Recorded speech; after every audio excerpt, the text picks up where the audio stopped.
ഭർത്താവുമായുള്ള പ്രശ്നങ്ങൾക്ക് മന്ത്രവാദത്തിലൂടെ പരിഹാരം കാണാമെന്ന് വിശ്വസിപ്പിച്ച് പീഡിപ്പിക്കുകയും 61 ലക്ഷം രൂപ തട്ടിയെടുക്കുകയും ചെയ്ത കേസിൽ മന്ത്രവാദിയെയും സഹായിയെയും പോലീസ് അറസ്റ്റ് ചെയ്തു.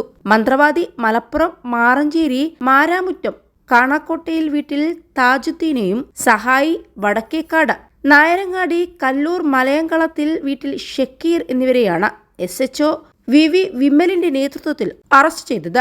ഇരുവരെയും റിമാൻഡ് ചെയ്തു. ഭർത്താവുമായി പിണങ്ങി കഴിയുകയായിരുന്ന യുവതിയുടെ വീട്ടിലേക്ക് മന്ത്രവാദിയുടെ ശിഷ്യൻ എന്ന് വിശ്വസിപ്പിച്ചാണ് ഷക്കീർ എത്തിയത്. തലവേദനയുടേതെന്ന് പറഞ്ഞ് ഗുളിക നൽകി ബോധം കെടുത്തി നഗ്നചിത്രങ്ങൾ പകർത്തി. പിന്നീട് ഭർത്താവിന്റെ വീട്ടുകാരെ ഈ ചിത്രങ്ങൾ കാണിക്കുമെന്ന് പറഞ്ഞ് ഭീഷണിപ്പെടുത്തി ലൈംഗികമായി പീഡിപ്പിക്കുകയും പണം കൈക്കലാക്കുകയും ചെയ്തു. പിന്നീട് ഇയാളുടെ ഗുരുവാണെന്ന് പറഞ്ഞ് താജുദ്ദീൻ യുവതിയുടെ വീട്ടിലെത്തി മരുന്ന് നൽകി അബോധാവസ്ഥയിലാക്കി ലൈംഗികമായി ഉപദ്രവിക്കുകയും ഇത് മൊബൈലിൽ പകർത്തുകയും ചെയ്തു. 21 ലക്ഷത്തോളം സന്തുഷ്ടരായ ഉപഭോക്താക്കളും 2 ലക്ഷത്തോളം തിമിര ശസ്ത്രക്രിയകളും പൂർത്തിയാക്കിയ മലബാറിലെ ഏക കണ്ണാശുപത്രി Al Salama eye hospital, hospital road, Perinthalmanna.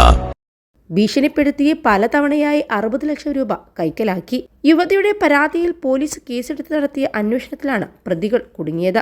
ആദ്യം ഷക്കീറാണ് യുവതിയെ പീഡിപ്പിച്ചത്. പിന്നീട് ഇയാളുടെ ഗുരു താജുദ്ദീൻ യുവതിക്ക് പ്രേതബാധ ഉണ്ടെന്നും നേരത്തെ ശിഷ്യൻ ഷക്കീർ കൈവിഷം നൽകിയിട്ടുണ്ടെന്നും അത് മന്ത്രവാദം വഴി ഒഴിവാക്കാമെന്നും വിശ്വസിപ്പിച്ച് യുവതിയുടെ കിടപ്പുമുറിയിൽ കയറി മരുന്ന് നൽകുകയായിരുന്നു. അബോധാവസ്ഥയിലായ യുവതിയെ പിന്നീട് താജുദ്ദീൻ ബലാത്സംഗം ചെയ്യുകയായിരുന്നു. ഇരുവർക്കുമെതിരെയാണ് യുവതി കേസ് കൊടുത്തിട്ടുള്ളത്.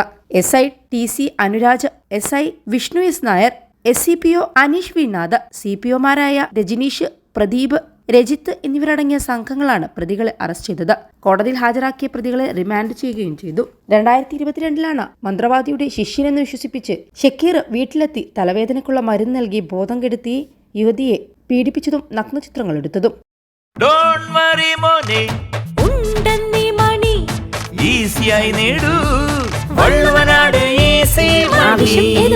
പണം ഞങ്ങൾ തരും.